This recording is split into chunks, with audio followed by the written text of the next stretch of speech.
Pogi, kawawa naman yung Ate Erika ko. Kailangan natin siya iligtas kay Miss Elias. Saan ba nakatira yan, Miss Elias na yan? Para mapuntahan ko na siya agad.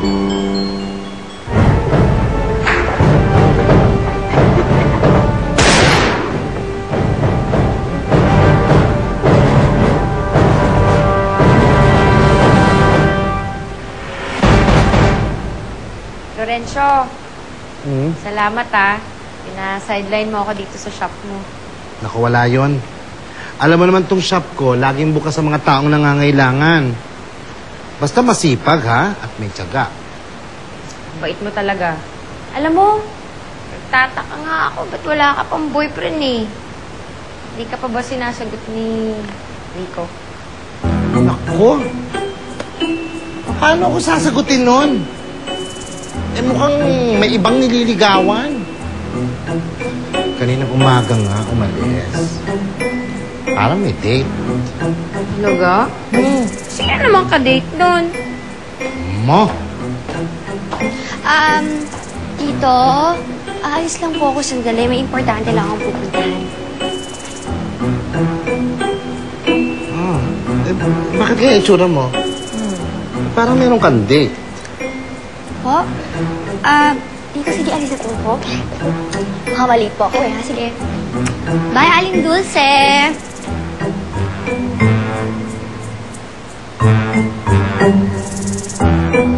Dulce. Pwede bantayan mo lang itong shop? Susundan ko lang yan. Sige.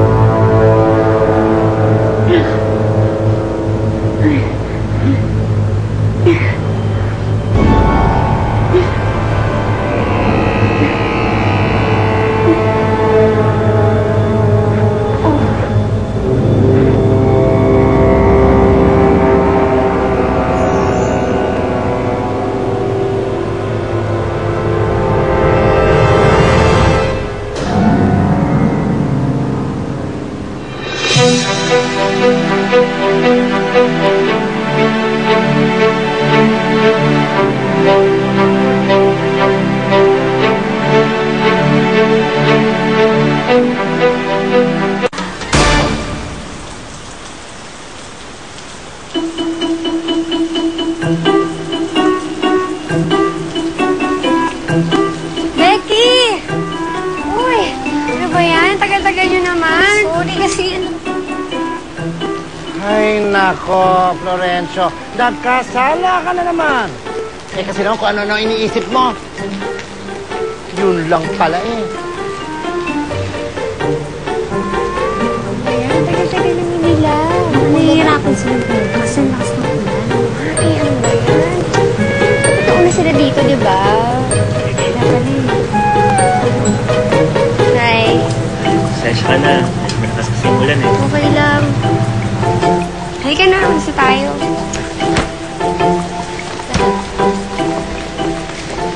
Party, ha?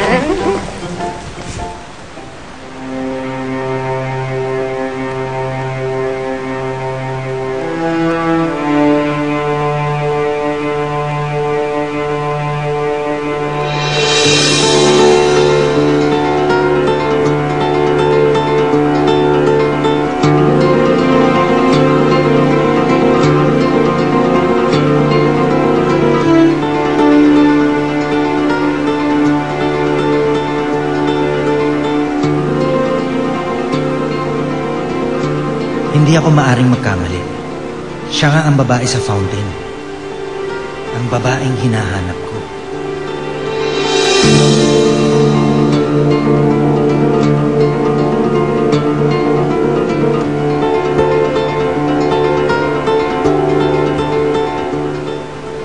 Kumusta nga pala yung nasagasaan ng bata, Fernando? Nakausap mo na ba? Oo. Okay naman daw siya. May pinapahanap lang sa akin babae. Hindi naman daw niya kamag-anak pero kailangan ko iligtas. Bukas ko na pupuntahan. Daming nangyari.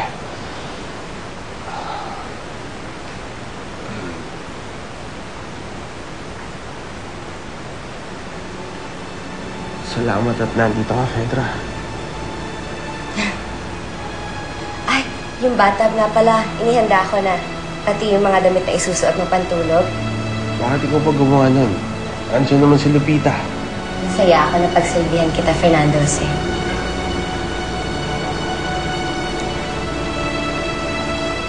Ay, akin na to. No, Fedra, huwag mo nang gawin yan. Fernando Jose, pabayaan mo na ako. Hindi lang si Erica ang dapat kong alagaan. Pati na rin ikaw. Yan ang pangako ko sa alaala ni Rosalinda.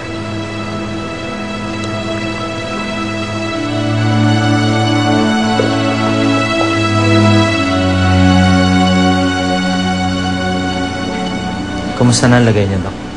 Maayos na lagay niya, Alex. Kakailanganin niya magpahinga at magpagaling ng sugat. Sige, salamat ha. That's nothing. I have to go. Sige, Doc.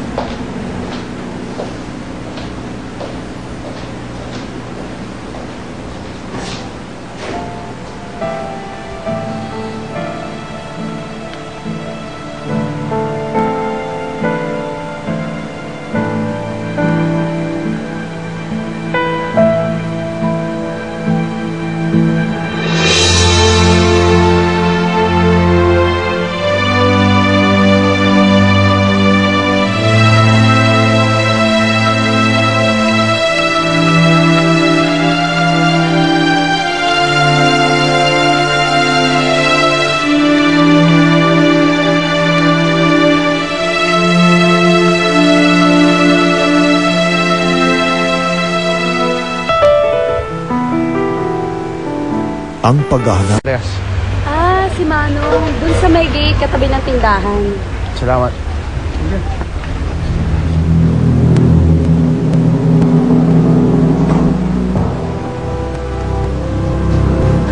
Oh, gising ka na pala. Nasaan ako? Sino ka? Huwag kang mag-alala, hindi kita sasaktan. Hindi rin kita papahuli sa pulis kahit ninakawan mo ko kagabi. Hindi ako pwedeng magtagal dito. Kailangan mo magpahinga. Pero hahanapin ako ni Amo. Pag hindi ako nakabalik kaagad, baka hindi ko na makita si Tabebeng. Sinong Tabebeng? Siya ang kaibigan ko. At nasagasaan siya kahapon. Kailangan mahanap ko siya. Kawawa naman siya, kaya pakawalan mo na ako.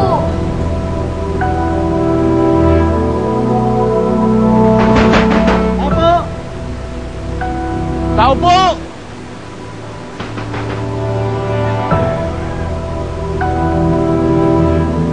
Bakit? Sino kailangan nyo? Hindi ba si Miss Serias?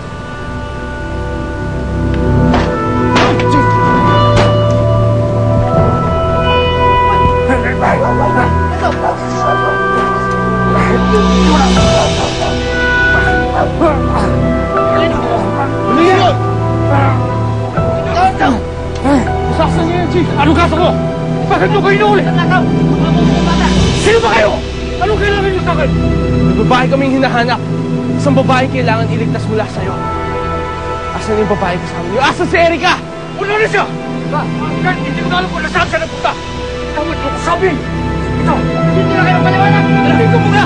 Pero wala ba akong karapatan? Wala na kayo! Tawad mo! Pamamahin mo! May karapatan ako! Hindi ko pwede hulihin ang isang tao! Nasa loob ng kanyang pamamahay!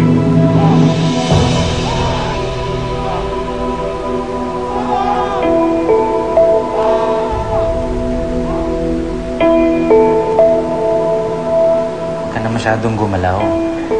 Baka dumugo uli yung sugat mo eh. Pero paano si Tabebeng? Tutulungan kitang hanapin yung kaibigan mo. Ang importante lang, dumito ka muna at kailangan mong magpahinga.